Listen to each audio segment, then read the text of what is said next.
Hello, this is Thrasos. I'm going to do a quick bit of explainification here to cover some of the beginning ores that you'll be encountering in Gregtech. Let's see here, I'm going to be covering 13 ores that are fairly common and really amount to the early game ores that you're really looking for, and really what I see a lot of questions about posted on the internet. First off, one of the first basic tools you want to build is a hammer. This is just one stick and 6 of almost anything. 6 iron ingots, 6 gems, 6 rubies, 6 emeralds. You can do 6 wood planks, but that doesn't really do a whole... that doesn't process a whole lot of ores, but 6 of pretty much anything will get you a hammer. The first thing we'll be covering here is coal ore. This will really build the foundation of a lot of what you're looking for, and early energy, torches, things like that. First, when you mine coal ore with a pickaxe, you get coal ore, not coal. You want to throw that in a furnace and smelt that to get coal. Or, if you have a hammer, you can just mine it with a hammer in the wild or whatnot and get yourself coal from that.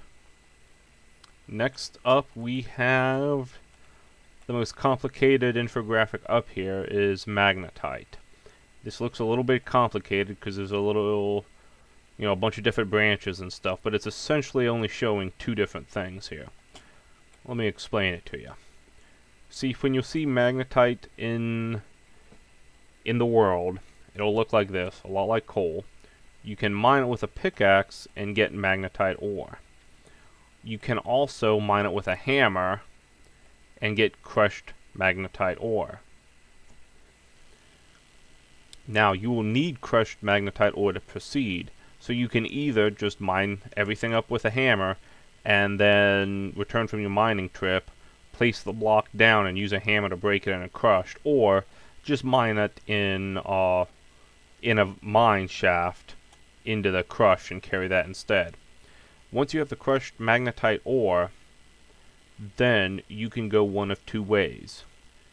You can either throw it in a cauldron, wherein you place a cauldron in the world, fill it with a bucket of water, and then throw it into the water of the cauldron, and you get purified magnetite ore. You can then place that in any crafting grid with a hammer and get purified pile of magnetite dust. See, it kind of has a blue color there, and it changed from a big blob of what looks kind of like crushed up ore into a pile.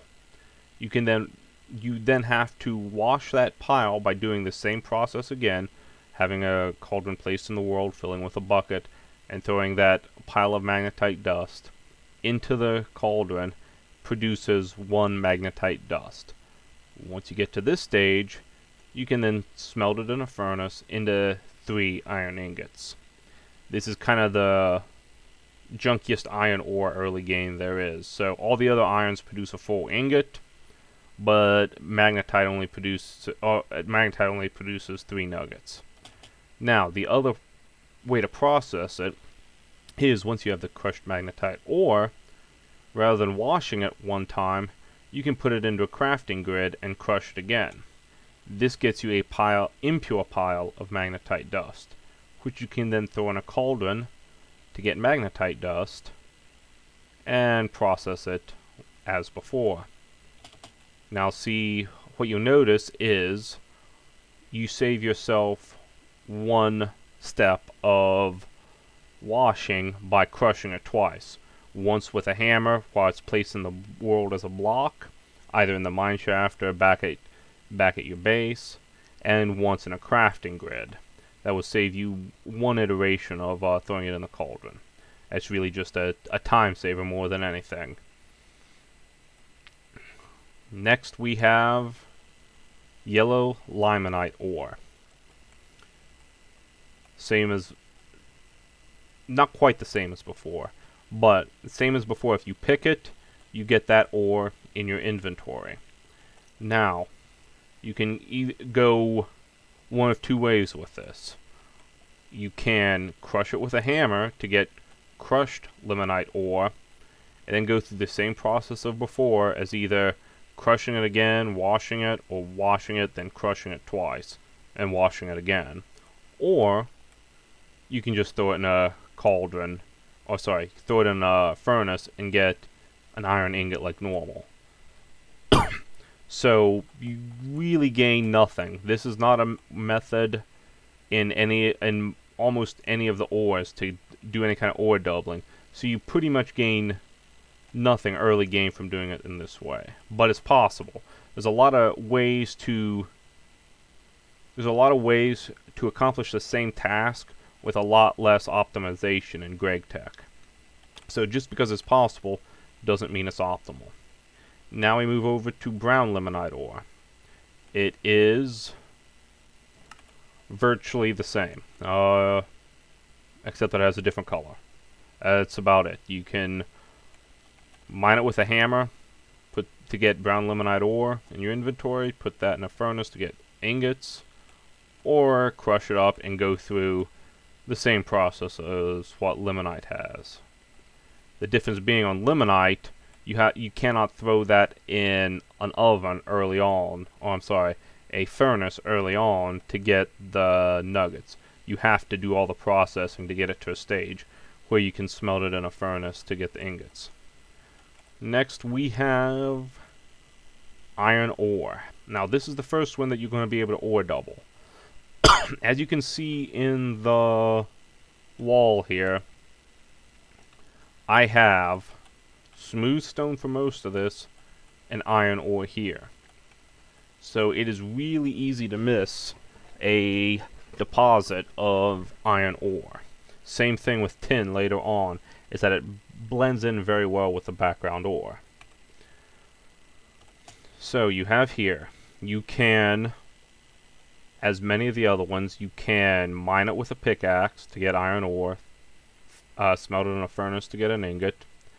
You can do the whole process of crushing it to get crushed iron ore, hammering it, or in the other case washing it to get impure pile of iron dust, or the clean crushed iron dust, and go through that whole process. Or early game, if you have a grindstone, you can produce 2 iron dust.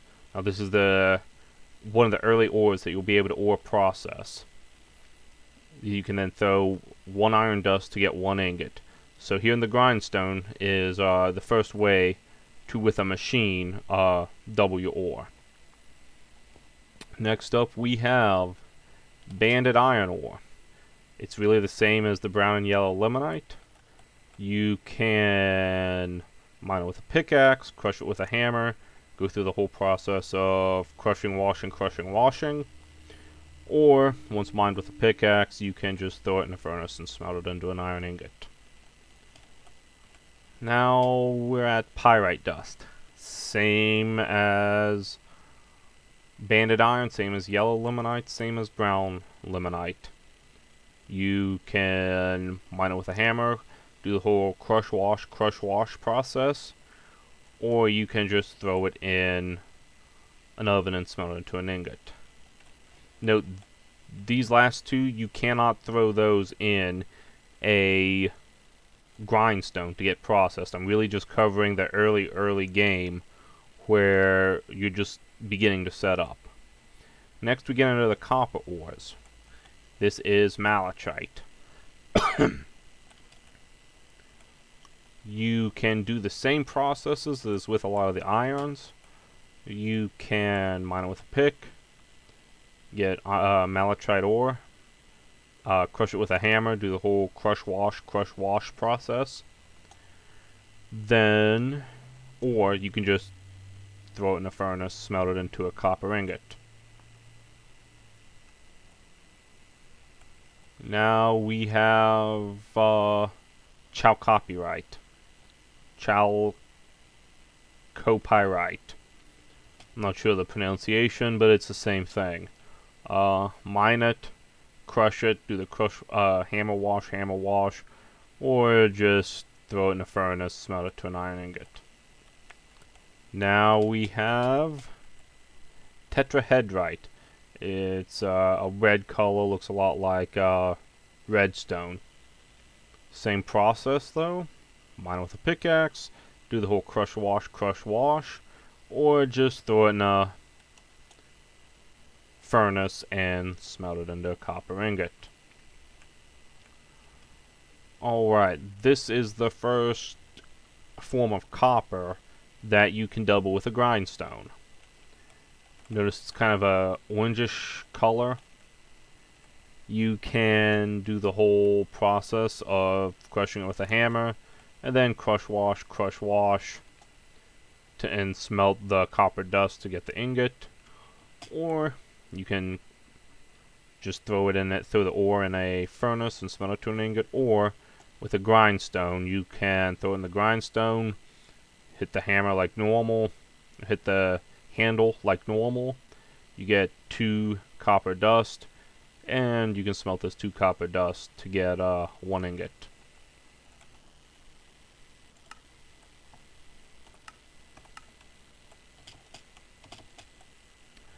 Now we get into the tin ores.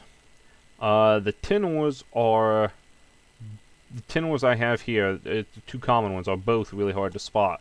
With some of the other metals, you might have, like the iron ore, it's hard to spot, but it's normally in a vein with something else, with one of the more colorful, easy to spot iron ores, or in some other kind of vein. With tin ores, a lot of those veins might just be tin and cassiterite, maybe a little bit of something else. Cassiterite's kind of interesting in that it doubles no matter what you do. So a big vein of this gets you a lot. You can crush it with a hammer, and you get 2 crushed cassiterite ore. And you go through the whole process of crush washing. Or you can pick it up with a pickaxe, and just putting it on a furnace will automatically double into 2 tin ingots. Now, I know what you're thinking. Maybe you could quadruple that by throwing it in a grindstone, and you cannot. With the manual grindstone from AE2, you cannot put cassiterite ore in that to quadruple. However, some of the later on macerators can. So that is something you can get a quadruple ore with just naturally. Next is tin ore. Same as with most other doubleable ores, you can mine it with a pickaxe, just put it in a furnace to get 1, or you can crush it and go through the crush wash procedure, or you can mine it with a pickaxe, throw the ore in a grindstone, get 2 tin dust, throw each of those tin dusts in a furnace, and each one of those gets you a tin ingot. Alright, that's going over some of the early game stuff, your initial mining, your initial processing, just to get some ores.